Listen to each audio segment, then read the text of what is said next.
good, my people? So, after my raw update, I want to give you more of a physical update, and I want to show you how you can actually structure your own aggressive fat loss phase. So right now, as I mentioned in my previous video, I am in a health phase. It's actually 10 days into my recovery phase, which is going to be at least 5 to 6 weeks.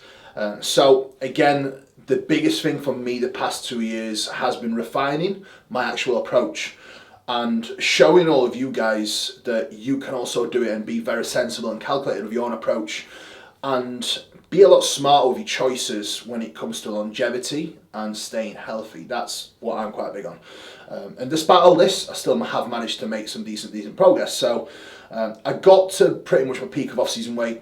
I didn't feel too great.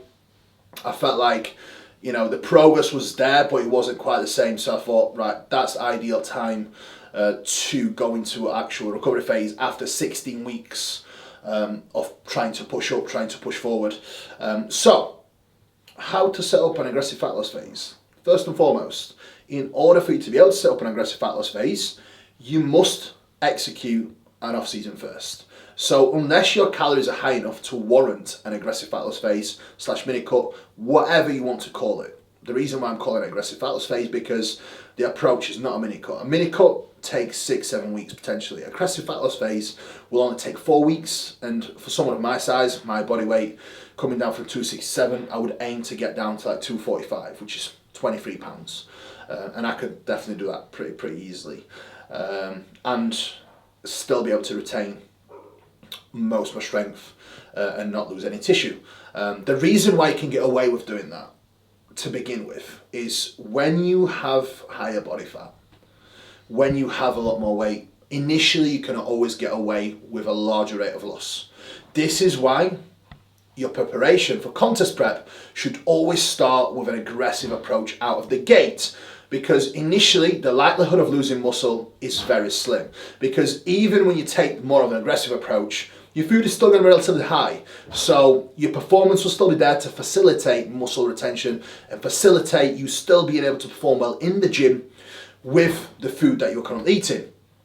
A lot of people I've seen make a huge mistake in a contest prep where they would start off really slow and they would chase the tail, trying to play catch up once they are already quite lean and the food isn't the highest. That is a huge mistake, because what you are doing then is, when you are already in a state where your body's quite sensitive and, let's face it, recovery is not the most optimal, you are trying to force something that your body probably will not be able to follow through with, because 1, you don't have the calories to do so, 2, you already don't have much body fat left on you, and 3, again, when you are in that state, your performance, which is key for muscle retention, will suffer if you're trying to rush it. So, as a rough guide, and I'll touch on that more when you set up a contest prep, I will do a separate video on this, always start with an aggressive approach. But in order to be able to do that, you need to execute a good long gaining phase first. So, now what I'm going to do is, I'm probably going to share my screen with you all. If not, I'll just get Ed to film it, because I'm not a tech wizard. So I'll probably just get Ed to film it for you, so I can show you exactly how my actual checking sheet looks like. And yes, I do my own check-ins with myself and Luke. I use my own, well, it's a different version of my own checking sheets. It doesn't have quite as many details as I do have with my clients, but it's very similar actually. So I'll kind of delve into deeper details as to how I set this up and what I am doing for it as well. So without further ado, get stuck in. What is good, my people? So I'm going to actually show you how my little check-in looks like that I share with Luke, and what I do in terms of tracking. So I pretty much do everything as I would expect my clients to do, apart from on my check-in there's quite a few less boxes that I need, as obviously I am myself, so I see myself every day. I don't need to have certain things covered that I do with clients. So daily tracker, that's pretty much how it all looks with my guys and girls. So I pretty much track everything in detail, bowel movements, you know, whether people have hot plan meals or not. Obviously in a diet phase for me, that would never happen. I don't really feel the need for one anyway. So that's pretty much how the week looked. Today's session, mood was pretty much a 7, energy was a 7 as well, desire to train was 8, as my energy definitely dipped a little bit today. Obviously steps, stuff like that, I actually fill in the following day. But as you can see, in terms of fat loss and rate of loss has been quite high. I actually started my diet on the 19th, or no, in fact, no, not the 19th, on the 17th, so I'm pretty much 10 days in. But obviously I just wanted to start a fresh kind of checking sheet here. So the plan will be to run an aggressive fat loss phase for the next 4 weeks. And the way I pre-plan things is I would hypothetically doing a contest prep. Obviously I'm not doing a contest prep, I'm just doing an aggressive fat loss phase / a recovery phase.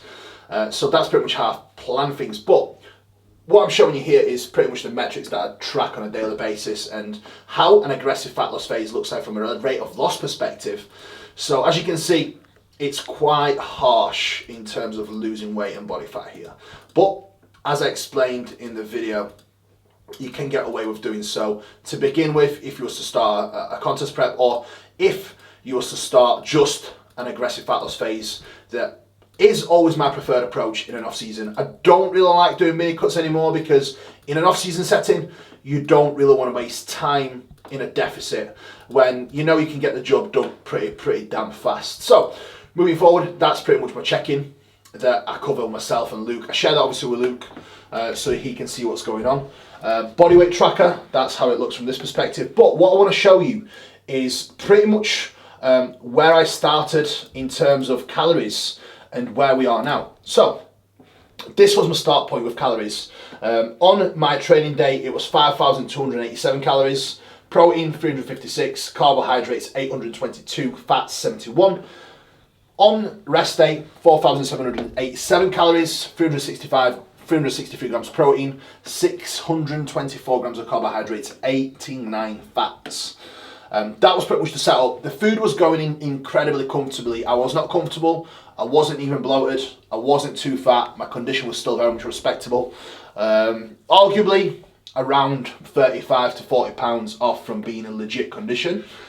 So the approach for an aggressive fat loss phase. This was my calorific setup. In terms of my expenditure, daily steps, I was doing 15 minutes of HIIT, which was just cardiovascular work, just conditioning work, twice a week on my rest day. On those days, I would actively keep my steps down to around 6,000 per day. On my training days, I would try and keep my steps around 8,000 per day, but naturally, I would generally go a little bit higher, 9,000 steps-ish. So, in terms of the diet adjustment and aggressive pull, and I would do exactly the same thing with adjustments if I was to start a contest prep as well. This is what I've gone in with pretty much 10 days ago. So it's almost a 1,000 calorie drop. It's a 900 calorie drop on 900. Yeah, 900. Just above 900 calorie drop on training day, which brings us to 4,380 calories, protein, just under 330, 635 grams of carbohydrates, 58 grams of fats. Rest day, just under 4,100 calories, 348 protein, 470 carb, 86 fats. So as you can see, there is still a lot of food there to facilitate recovery, facilitate performance. That's key. That is the absolute key when it comes to this sport. So it only makes sense for an aggressive fat loss phase of being a prep for you to be able to do that. I will also do a separate video on how to set up your contest prep that I will cover in detail, and I will actually show you how to map out our timeline for a contest prep as well, and a pre-contest prep, so that you get a good picture and a view of how I believe it is done with the most accuracy. But now I want to show you how an aggressive fat loss phase looks like. So this is the sort of calorific adjustments you need to be looking at. In terms of expenditure, as you can see here from my daily tracker, my expenditure has been almost 12,000 steps on an average. Meg has actually been away, so some days my steps have been much higher because I had to fend for myself and look after the dogs as well. So as you can see, expenditure has been a little bit higher on those days. It's bringing my expenditure much higher than I am normally. I generally never have to go above 10,000 steps, even at contest prep. My metabolism works quite well, and my training does require a large energy demand as well. So that's kind of how I get away with not really doing any cardio in a contest prep. I only really do cardio in an off season, but again, this is more personal to me, and this is basically what I can get away with doing, simply because I am able to execute an off season properly. What I mean by that is keep my expenditure low, focus on training performance, bring up my calories pretty high to a spot where, you know, it is still productive. My bowel movements have always been great. You know, if you find yourself in a position in off season where you're putting calories away and you go in toilet 4 or 5 times a day, you probably could do with reducing your calories by 500, 600, and you probably would gain weight. Again, all the way throughout this off season, I would never find myself really going any more frequent than I always do, which is twice a day. So again, this is why I have all these metrics that I pay attention to, such as obviously bowel movements, etc. Obviously 3 times there.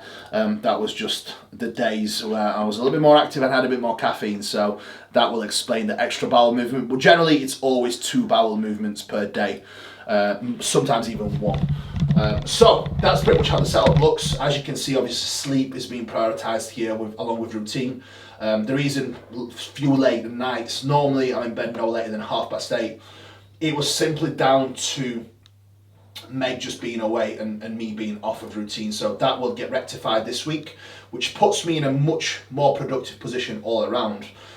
So hopefully guys, this helps in terms of having the ability to actually set up your own aggressive fat loss phase, and hopefully you can get some good ideas from it. And again, anything you struggle with, you can comment below, or anything more in depth, you can ask me on trainbyjp.com.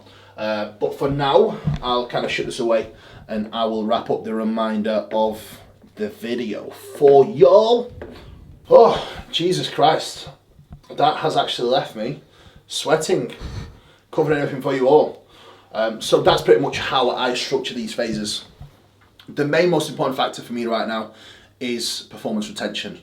Whilst we are in a deficit and obviously in a recovery phase, what you'll have to notice is the recovery modalities you pay attention to have to be prioritised. My sleep, my routine has to be 100%. Otherwise, well, there is no room for error, because any room for error here would mean that I would not be in the most optimal position. And again, right now, I'm treating this as a challenge to really challenge myself to still be able to progress some lifts and still be able to push forward whilst in a deficit and whilst in not a super physiological state.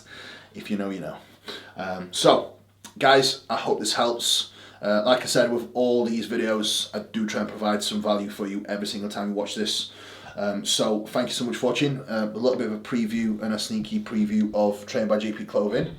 I did do a photo shoot, and I'm probably going to do more pictures every time we film anyway, with whatever we didn't manage to get done in detail, as Ed is the man with the job. But for now guys, thank you so much, take care, and peace out.